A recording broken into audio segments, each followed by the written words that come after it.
So we will start the topic from numbers. ठीक है, और जो भी चीज़ आपको ना समझ में आए आप काइंडली मुझसे चैट पे भी पूछ सकते हो और उसके अलावा माइक ऑन करके भी बोल सकते हो। अच्छा, नंबर्स। देखो बेटा, नंबर्स में सबसे पहले हमें पढ़ना पड़ेगा नंबर सिस्टम, जिसमें हमें ये पता होना चाहिए कि कौन सा नंबर जो है वो किस कैटेगरी में आता है। देखो, सबसे पहले हमारे जो नंबर्स डिवाइड होते हैं वो डिवाइड होते हैं रियल नंबर्स में और इमेजिनरी नंबर्स में। अच्छा, ये जो भी लेक्चर मैं यहाँ पर दे रहा हूँ आपको फ़िलहाल नोट करने की ज़रूरत नहीं है, लेकिन जब नेक्स्ट क्लास लेंगे तो नेक्स्ट क्लास से पहले ये आपके रजिस्टर में नोट हुआ होना ज़रूरी है। ठीक है, लाजिम है कि आप इसको रजिस्टर में नोट करेंगे। अच्छा, जो हमारे इमेजिनरी नंबर्स हैं ये हमारे नॉट इन सिलेबस हैं, ये आपके सिलेबस का हिस्सा नहीं है। हमारे पास जो रियल नंबर्स हैं वो डिवाइड होते हैं क्यू में और क्यू डैश में। क्यू कहते हैं हम रैशनल नंबर्स को। एक्नॉलेजमेंट के लिए आप चैट का इस्तेमाल करोगे कि जब मैं पूछूंगा हाँ भाई समझ में आ रहा है, तो उस वक्त मुझे यस या नो की फॉर्म में चैट पे लिख दोगे हाँ भाई समझ में आ रहा है। तो हमारे पास जो नंबर सिस्टम है, जो भी नंबर्स हैं वो मेनली डिवाइड होते हैं रियल नंबर्स में और इमेजिनरी नंबर्स में, जिसमें से हमारा जो इमेजिनरी नंबर्स का सिलसिला है वो हमारे मैथ्स के सिलेबस में नहीं है, अलबत्ता एड मैथ्स के सिलेबस में था। अच्छा जी, रियल नंबर्स हमारे डिवाइड होते हैं रैशनल और इररेशनल में।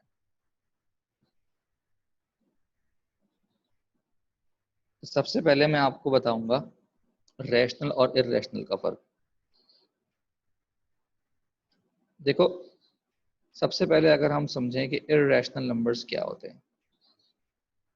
देखो, इररेशनल नंबर्स समझ लो तमाम तर नंबर्स वो होते हैं जो रूट से बाहर नहीं आ सकते।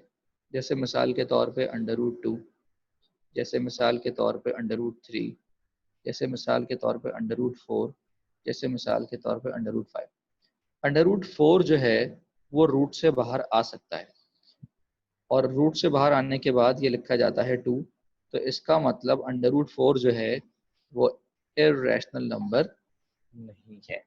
तो जो नंबर रूट से बाहर नहीं आ सकता उस नंबर को हम इररेशनल नंबर कहते हैं। बात समझ में आ गई?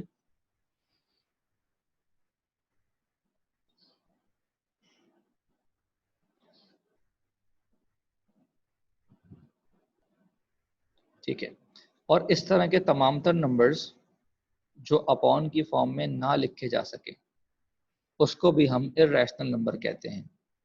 जैसे मिसाल के तौर पे 2.13 एंड सो ऑन। अब आपको नहीं पता कि आगे क्या नंबर आएगा। अब पाई जो है फॉर सपोज बराबर 3.141 एंड सो ऑन। अब आपको नहीं पता कि आगे क्या आएगा, लेकिन अगर फॉर सपोज लिखा हुआ है 5/13, तो ये इररेशनल नंबर नहीं है, ये एक अदद रैशनल नंबर है, क्योंकि ये अपॉन की फॉर्म में लिखा जा सकता है। फॉर सपोज लिखा हुआ है 0.12, तो 0.12 को आप लिख सकते हैं 12/100, और बाद में फिर इसको आप लिख सकते हैं 3/25। तो ये भी फ्रैक्शन की फॉर्म में लिखा जा सकता है।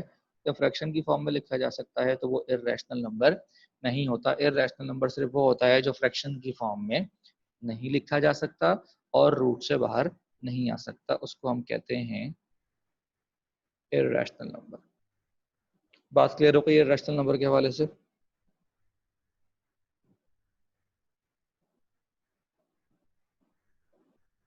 ठीक है। अच्छा जी, अब हमारे पास आ जाइए रैशनल नंबर्स। देखो बेटा, रैशनल नंबर्स होते हैं फ्रैक्शंस की फॉर्म में और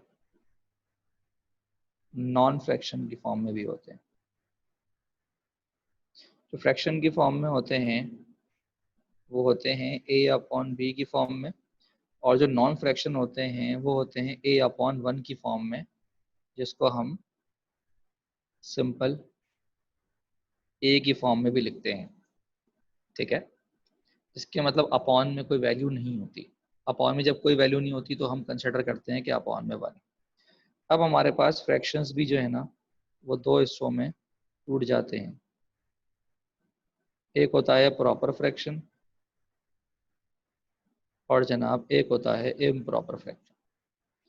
प्रॉपर फ्रैक्शन क्या होता है? प्रॉपर फ्रैक्शन ये होता है कि जब ऊपर की वैल्यू बड़ी हो नीचे से, और इम्प्रॉपर क्या होता है? उल्टा लिख दिया।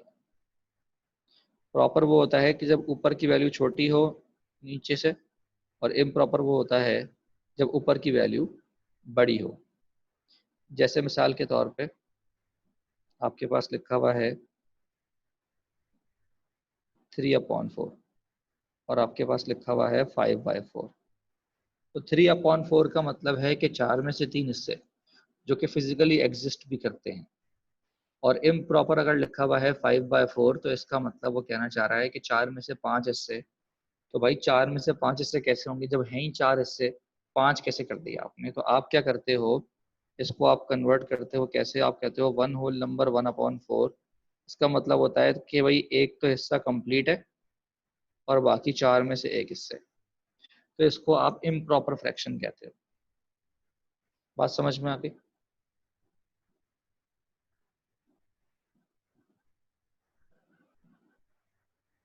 कि इम्प्रॉपर फ्रैक्शन क्या होता है और प्रॉपर फ्रैक्शन क्या होता है।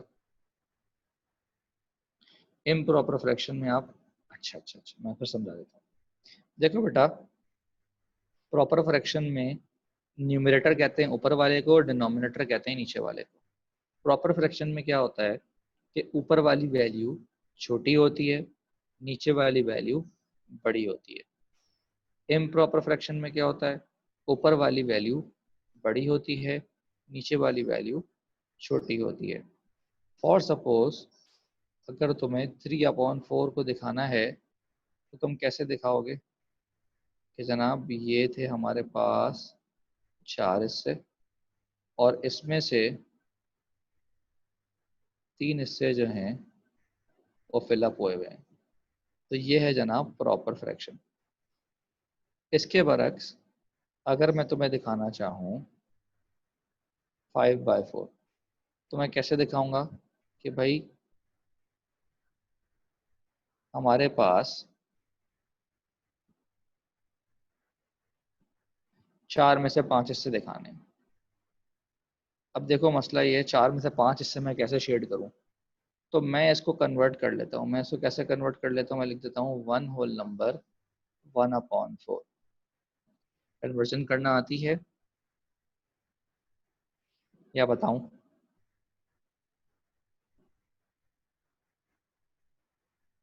ठीक है। तो अब 1 होल नंबर का मतलब है कि एक पोर्शन आप यहाँ दिखाएंगे पूरा, तो ये जो है वो पूरा शेड हो जाएगा। ठीक है। और आपको जो 1/4 का हिस्सा है वो जो आपको दिखाना है वो आप अलग से दिखाएंगे। तो आप दिखाएंगे कि जनाब 4 में से एक हिस्सा।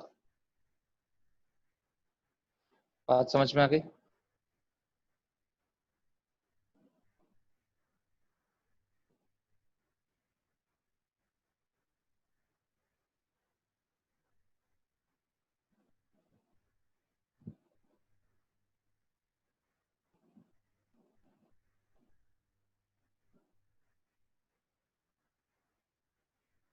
तो मसला यहाँ तक।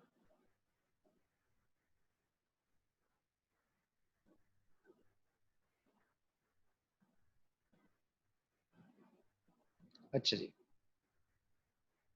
ठीक, क्लास के बाद मैं तुम्हें जो है ना पिक्चर्स शेयर कर दूंगा। तो ये पिक्चर्स जो है वो आप देख के फिर रजिस्टर में नोट भी कर लेंगे। ठीक है।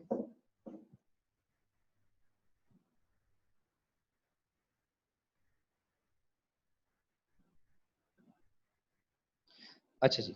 अब आ जाते हैं हम नॉन फ्रैक्शन नंबर्स पे। जो नॉन फ्रैक्शन नंबर्स है उनको हम क्या कहते हैं? देखिए, नॉन फ्रैक्शन नंबर्स हमारे पास नेगेटिव भी होते हैं, नॉन फ्रैक्शन नंबर हमारे पास पॉजिटिव भी होते हैं, और नॉन फ्रैक्शन नंबर हमारे पास जीरो भी होता है। तो हमारे पास जो नॉन फ्रैक्शन नंबर नेगेटिव होते हैं उनको हम कहते हैं z negative, that is negative integers.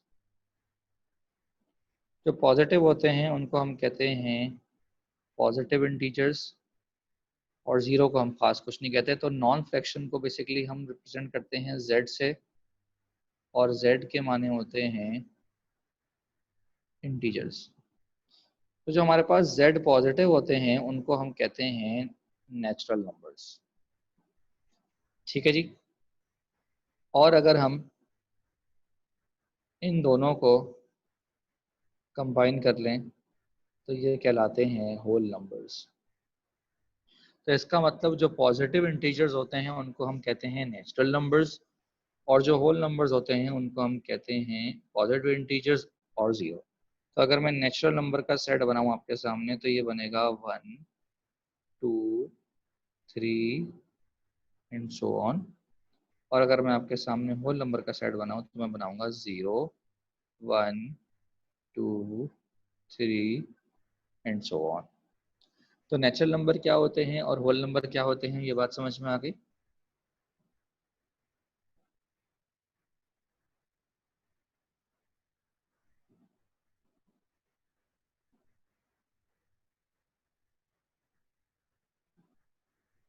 जी बस जी, जीरो का डिफरेंस होता है।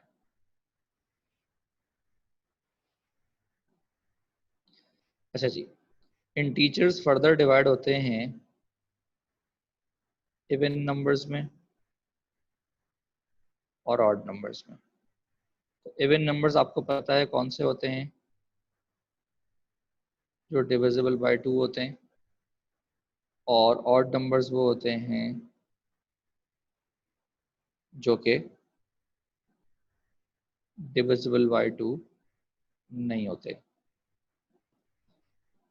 तो अगर मैं आपको इवन नंबर्स की सीक्वेंस बताऊं तो इवन नंबर्स की सीक्वेंस क्या बनेगी, ये बनेगी 0 plus minus 2 plus minus 4 and so on.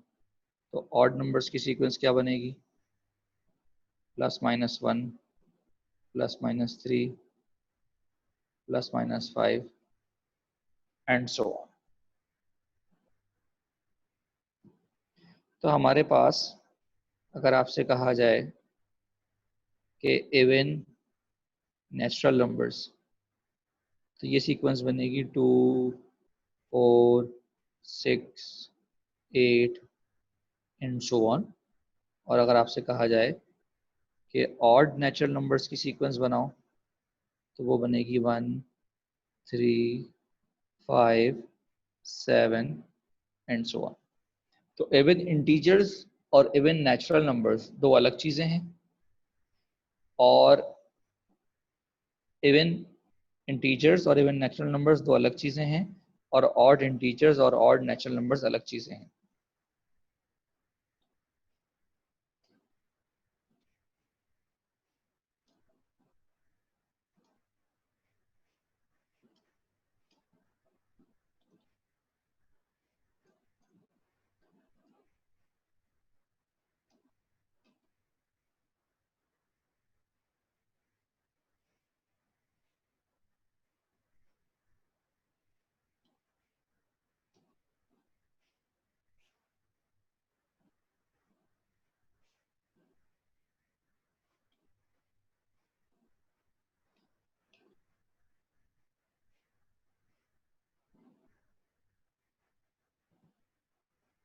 यहाँ तक बात समझ में आ गई बेटा?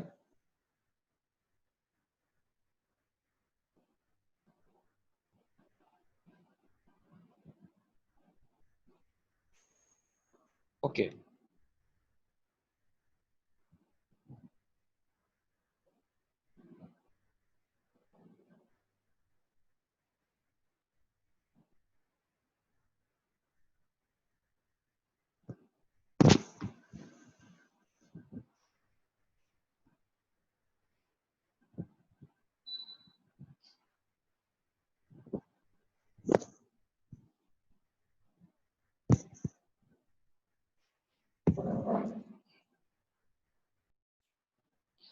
अच्छा जी, आगे चलते हैं जनाब। अब हमारे पास जो नेचुरल नंबर्स हैं वो फर्दर डिवाइड होते हैं दो नंबर्स में, जिसमें से एक कहलाते हैं prime numbers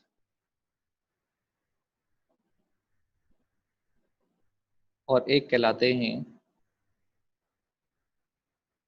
composite numbers. Prime numbers कौन होते हैं?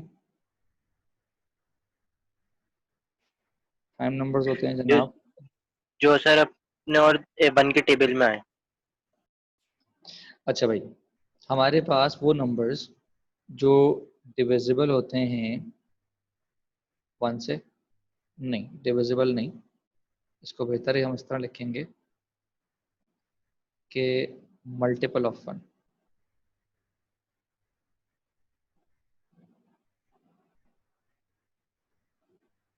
तो ये वन के टेबल में आते हैं।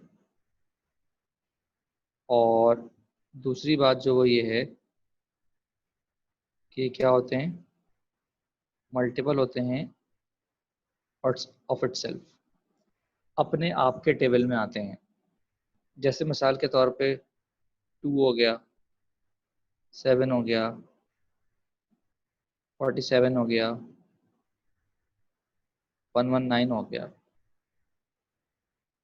And so on. तो ये ऐसे नंबर्स हैं,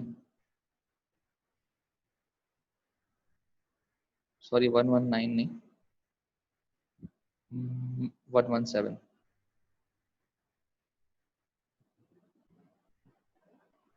117 भी नहीं। खैर, इस तरह के जितने भी नंबर्स हैं वो सारे के सारे क्या कहलाते हैं? प्राइम नंबर्स कहलाते हैं। प्राइम नंबर क्लियर हो गया?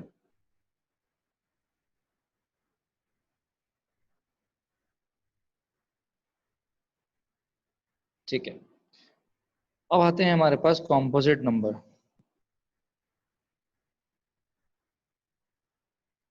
कॉम्पोजिट नंबर बेटा हम उन नंबर्स को कहते हैं जो कि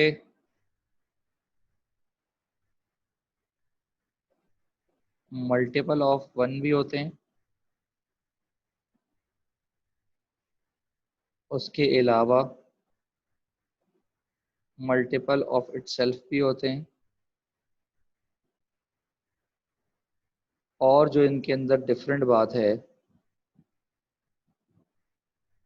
और डिफरेंट बात ये है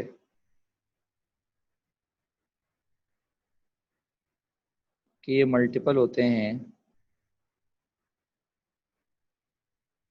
ऑफ अदर नंबर्स। ये दूसरों नंबर से भी मल्टीपल होते हैं, जैसे मिसाल के तौर पे 4, 10, 25 एंड सो ऑन। तो ये अपने टेबल में भी आते हैं, वन के टेबल में भी आते हैं, और दूसरों के भी टेबल में आते हैं। बात समझ में आ गई?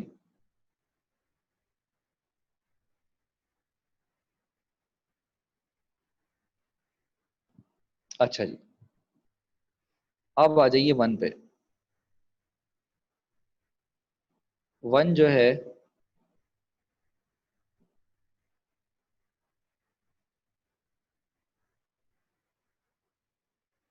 Is neither a prime number nor composite। देखिए कॉम्पोजिट तो हो नहीं सकता ना। कॉम्पोजिट तो इसलिए नहीं हो सकता क्योंकि किसी और के टेबल में आ ही नहीं रहा। ठीक है ना? प्राइम क्यों नहीं है? प्राइम इसलिए नहीं है कि प्राइम की जो दो बातें हैं उनमें से ये सिर्फ एक बात को फॉलो करता है। वो कौन सी बात को फॉलो करता है? कि ये मल्टीपल ऑफ इटसेल्फ है। दो अलग अलग बातें हैं ही नहीं इसके लिए, कि ये मल्टीपल ऑफ वन है और ये मल्टीपल ऑफ इटसेल्फ है, अलग अलग बातें नहीं है। या तो इसको आप मल्टीपल ऑफ वन बोलेंगे, भाई one is a multiple of one, ये बात बोलोगे आप, या आप ये बात बोलोगे कि one is a multiple of itself. दो अलग अलग बातें नहीं कह सकते आप इसको। बात समझ में आ रही है आपको? तो जब तक दो बातें पूरी नहीं होंगी ये प्राइम नंबर नहीं कहलाएगा। इसीलिए वन को हम प्राइम नंबर कंसिडर नहीं करते। बात समझ में आ गई?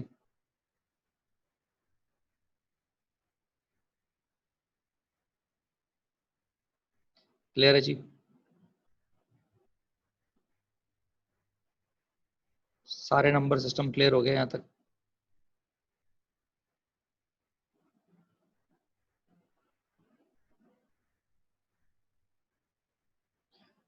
तो अच्छा जी, अब हमारे पास अब आ जाते हैं हम जनाब प्राइम फैक्टर्स पे। प्राइम फैक्टर्स क्या होते हैं जनाब? फॉर सपोज अगर आपके पास एक नंबर है और आपसे कहा गया है कि आप इसको प्राइम फैक्टर्स में तोड़ें, तो आपके पास कई तरीके हैं। सबसे पहले तो आप ये याद कर लें कि आप 24 को किस तरीके से ब्रेक कर सकते हैं। तो 24 को आप बहुत सारे तरीक़ों से ब्रेक कर सकते हैं। जैसे आप इसको लिख सकते हैं 4 into 6, आप इसको लिख सकते हैं 3 into 8, इसको आप लिख सकते हैं 2 into 12। ठीक है, उसके अलावा भी हो सकता है आपके पास और कोई तरीके हों, लेकिन क्योंकि आपसे सवाल में मांगा गया है प्राइम फैक्टर्स, तो ना तो 4 प्राइम है ना 6 प्राइम है। यहाँ पर मसला ये है कि 8 प्राइम नहीं है, और यहाँ पर मसला ये है कि 12 प्राइम नहीं है। तो इसका मतलब मुझे अगर 4 into 6 की फॉर्म में लिखना है, तो मैं उसको 4 into 6 की फॉर्म में नहीं छोड़ सकता। मैं उसको फर्दर कन्वर्ट करूँगा 4 को 2 into 2 में, और 6 को मैं कन्वर्ट करूँगा 2 into 3 में। तो अब ये तमाम तर प्राइम फैक्टर्स कहलाएंगे, जो कि खुद प्राइम नंबर हैं। अगर मैं 3 into 8 से करूँगा, तो मैं 3 को तो एज इट इज रहने दूंगा, 8 को मैं ब्रेक करके लिखूंगा 2 into 2 into 2। तो अब ये तमाम तर प्राइम फैक्टर्स बन गए। ये 2 एज इट इज आएगा। 12 को अगर मैं लिखता हूँ 4 into 3, तो 4 into 3 12 तो है, लेकिन वही मसला कि हमारे पास 4 जो है वो प्राइम नंबर नहीं है। तो इसका मतलब मुझे इसको और खोलना पड़ेगा। तो मैं इसको लिखूंगा 2 into 2 into 3। तो एक तो ये तरीका है प्राइम फैक्टर्स निकालने का। प्राइम फैक्टर्स निकालना आगे कि आप नंबर्स को 2 में ब्रेक करें, फिर 2 को और में ब्रेक करें। ये बात समझ में आ गई? ठीक है। दूसरा तरीका ये है कि आप 24 का एलसीएम ब्रेक कर लें। आप सबसे पहले शुरू करेंगे 2 से, जनाब ये हो जाएगा 2 1 जा, 2 2 जा। उसके बाद आप करेंगे 2 6 जा, उसके बाद आप करेंगे 2 3 जा, और उसके बाद आप करेंगे 3 1 जा। तो आपको 24 के जो प्राइम फैक्टर्स हैं वो मिल जाएगा जनाब 2 into 2 into 2 into 3। तो जनाब ये हो गए इसके प्राइम फैक्टर्स। बात समझ में आ गई? तो इसी तरीके से अब अगर मैं आपसे प्राइम फैक्टर्स मांगूं 56 के, तो कैसे निकालेंगे आप निकालेंगे 2 2 जा 4, 1 गया कैरी, 2 8 जा 16, फिर 2 1 जा और 2 4 जा, उसके बाद जनाब 2 7 जा, और उसके बाद जनाब 7 1 जा। तो आपके पास जो प्राइम फैक्टर्स आए वो क्या है आपके पास? वो आ गए जनाब 2 into 2 into 2 into 7। तो जनाब ये हो गए इसके प्राइम फैक्टर्स, जो कि हम इस तरीके से भी लिख सकते हैं कि 2 का क्यूब इंटू 7। बात समझ में आ गई? क्लियर है जनाब?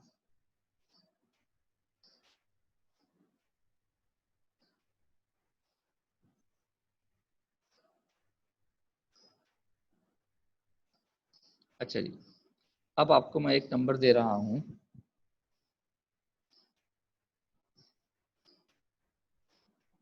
220, नहीं, आपको नंबर दे रहा हूँ 128। इसके आपको निकालने हैं प्राइम फैक्टर्स। ठीक है, जरा जल्दी से निकालिए, ये मीटिंग एंड होने वाली है, मैं इसको ऑफ करके न्यू मीटिंग ऑन कर रहा हूँ।